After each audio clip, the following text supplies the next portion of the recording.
I'm going to look at two games from round 9 of the Biel Grandmaster Tournament. First of all, Wojciech against Hari Krishna. Radoslav Wojciech had a really nice opening. Very early on in the game he had a wonderful passed d-pawn on d6, and that really cut black's position in two. Added to that, he had quite a kingside attack. He's managed to get a pawn to f6, and that sets up all kinds of mating threats. So Hari Krishna was really suffering here. But, well, he's still solid enough. White needs to make the final breakthrough. But Hari Krishna was very short of time, and this is not an easy position to defend. Wojciech played a tricky little move.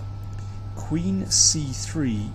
Now Hari Krishna must have imagined that perhaps this queen was just going to find its way to e5 or something like that, but there was more to it than that. The Indian players should probably go knight d7 here, but this is a lot of fun for white. You can play f4 followed by h4, perhaps threaten some kind of advance here. Not pleasant. But instead, knight c6 was played.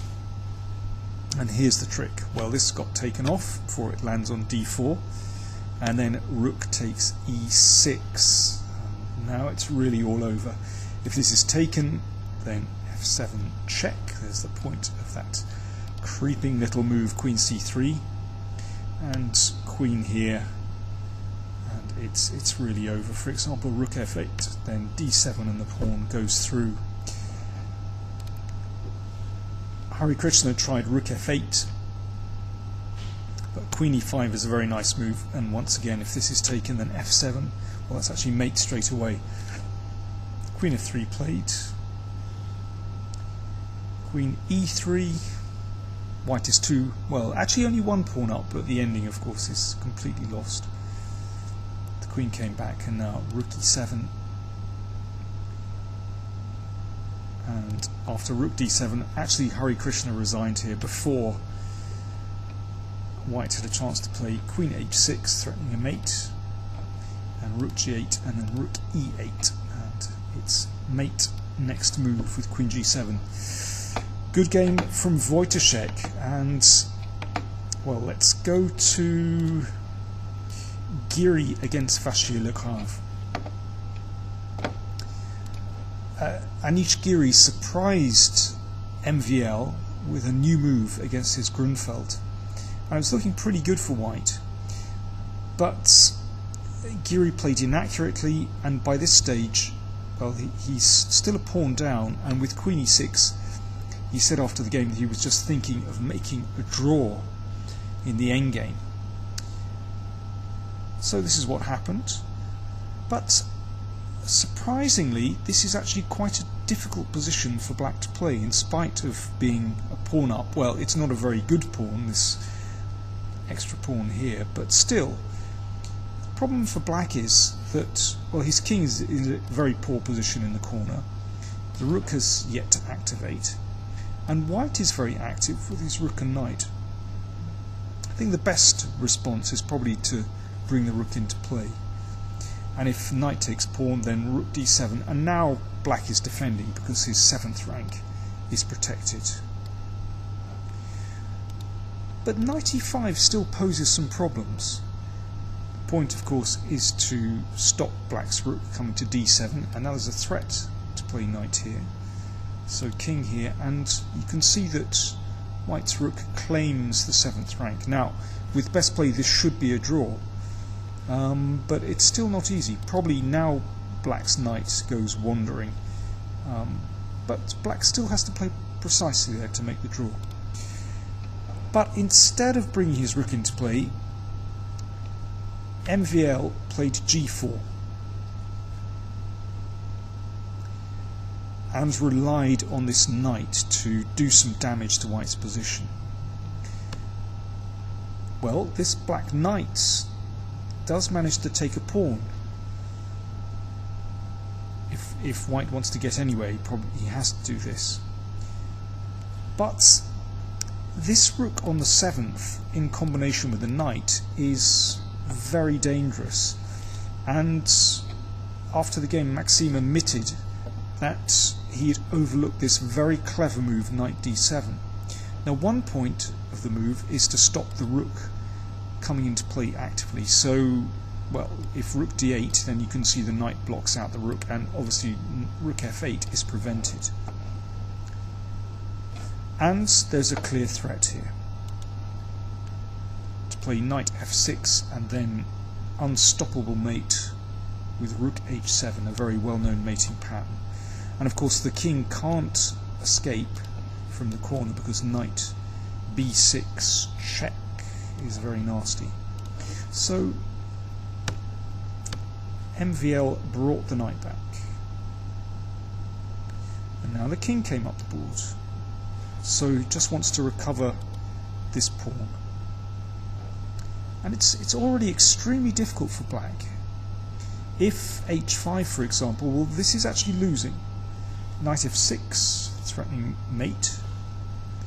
The knight comes back to defend, and now the king crawls in. Here, well, black could defend better, but I just want to point out the main idea.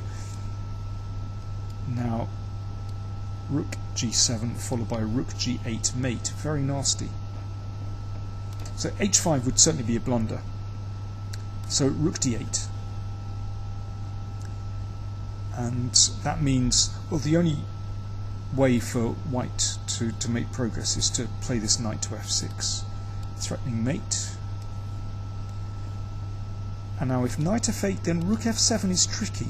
It's rather similar to the position we just looked at. So knight g5. And now king takes g4. So the king threatens the knight, gains a tempo, the pawn comes to h6. And now it looks like h4 should be a winning move. If the knight moves away, then rook h7 mate. But black hangs on with rook d4, the king must come back, and then black forces off the knights, and the rook and pawn ending should be a draw. So after h6, the knight came to d7. Then knight f7. You see, this is still tricky. Black is very, very passive. King comes across. So basically, the idea is simply to come in with the king and to take on c6. Well, of course, king e4 would be a mistake here because knight d6 forks king and rook. So white has to be a little bit careful. And now perhaps the best way for black to defend is to activate the rook. And black still has drawing chances, but it's tricky with white pieces so active. Instead, MVL played knight d6, and Giri seized his chance to exchange the rooks. You can see that even though black takes a pawn, the difference between the king positions is stark. White is going to collect the 2 pawns on the queen side, and then it is completely lost. Let's just go through the next few moves of the game. I mean, really, black can't do much to defend here. Well, they repeated moves a couple of times, and now this move. Giri just wanted to calculate it out, make sure he had everything right. But actually his technique was very good. He wasn't worried about forcing the knight here, because in this position, if knight takes pawn, then actually it's just not possible to stop that pawn. The knight is just too far away, and yeah, well, the king also too far away. So after king b5, the king came across. But, well, this was all in vain. And again, nice technique from Giri. After king c5, Vachier-Lagrave resigned, because if king here, then knight d5. Obviously, the king and pawn ending is completely lost because the king takes the pawns. And if knight g2, king b6, followed by a7 and knight c7, and that's the end of the game. So, shocking defeat. After 9 rounds, Maxime Vachier-Lagrave still leads with 5.5 points. But just behind him, half a point behind, Wojciech and Ho. Ho beat Motilev. So in the last round we have Wojciech playing against Vachier-Lagrave. MVL has the white pieces, and he said after his game today, he said, I'm going to play very safely with white. Okay. And Ho plays against Hari Krishna, but she has the black pieces. Still, Hari Krishna in not such great form, so anything can happen. Stay tuned.